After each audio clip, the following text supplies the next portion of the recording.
আগের দিন যে মাছের ডিম এনেছিলাম সেটাই আজকে মা বড়া করে তরকারি করেছিল। তো চলো বেশি না হোক আজকের ব্লগটা শুরু করা যাক। সকালবেলায় গিয়েছিলাম বাবার মন্দিরে, বাবার মন্দির থেকে পুজো করে বাড়িতে আসার পরে বসে পড়েছিলাম সকালবেলা খেতে। আজকে সকালে খেয়েছিলাম পান্তা আর তার সাথে ছিল আলু ভাজা। তো সকালবেলা খাওয়া দাওয়া হয়ে গেলে আমি আর মেয়েছি দুজনে মিলে বেরিয়েছিলাম মাছ কিনতে যাওয়ার জন্য। আর সকালে ঘুম থেকে ওঠার পর থেকে আর এই মাছ কিনতে যাওয়ার মতো কতবার যে বৃষ্টি এলো আর থামলো সে আর কী বলবো। তাও ভালো যখন মাছ কিনতে বেরিয়েছিলাম তখন বৃষ্টি আসেনি, কিন্তু তখন আবার যে রোদ বেরিয়েছিল কেউ দেখে ভাবতেই পারবে না যে এর মধ্যে অতবার বৃষ্টি হয়ে গেছে। মাঝে মাঝে তো রোদও হচ্ছিল আবার বৃষ্টিও পড়ছিল। তো যাই হোক, তার মাছ কিনতে গিয়ে দেখে আজকে অনেক রকমেরই মাছ ছিল, তার থেকে কাটাপোনা কিনে নিয়ে চলে এসেছিলাম বাড়িতে।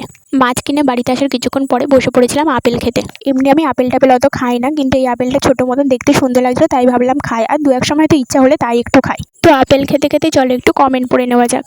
সঞ্চিতা আমার একটা ব্লগে কমেন্ট করে নাম নেওয়ার কথা লিখেছে, তার সাথে এটাও লিখেছে তোমার ভয়েসটা খুব সুন্দর। তো thank you so much Sanchita আমার ব্লগ দেখার জন্য, এত সুন্দর একটা কমেন্ট করার জন্য। তো আপেল খাওয়া হয়ে গেলে তারপর বসে বসে দেখছিলাম ফোনে, এদিকে দুপুরে মায়ের রান্না হয়ে গেছিলো আর খেতে বসারও টাইম হয়ে গেছিলো। ঠিক তখনই ওই টাইমটাতে দেখি খুব জোরে জোরে বৃষ্টি আরম্ভ হয়ে গেছিলো, কিন্তু বৃষ্টিটা বেশিক্ষণ হয়নি, তার কিছুক্ষণ পরে আবার দেখি থেমে গেছিলো।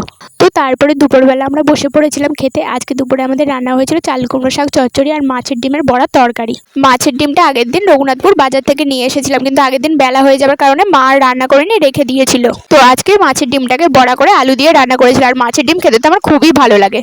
আর আজকে যে মাছটা কিনে এনেছি ওটা পরের দিনের জন্য রেখে দিয়েছে, কারণ পরের দিন আবার তরিকুল কাকু মাছ নিয়ে বেরোয় না, ওই কারণে। তো আজকে মাছের ডিমের তরকারিটা খেতে খুবই সুন্দর হয়েছিল, শাকটাও ভালো হয়েছিল, কিন্তু আমার যেহেতু ডিমটা ভালো লাগে সেই জন্য ওটাই বেশি ভালো লেগেছে। তো যাই হোক, দুপুরবেলা খাওয়া দাওয়া হয়ে গেলে বসে বসে দেখছিলাম টিভি। তো বিকালে পড়াতে যাওয়ার টাইমে দেখি আবারও জল এসেছিল, সেই জন্য ছাতা মাথা দিয়ে পড়াতে গেছিলাম। তো যাই হোক, আজকের জন্য এতটুকুই, দেখা হচ্ছে নেক্সট ব্লগে।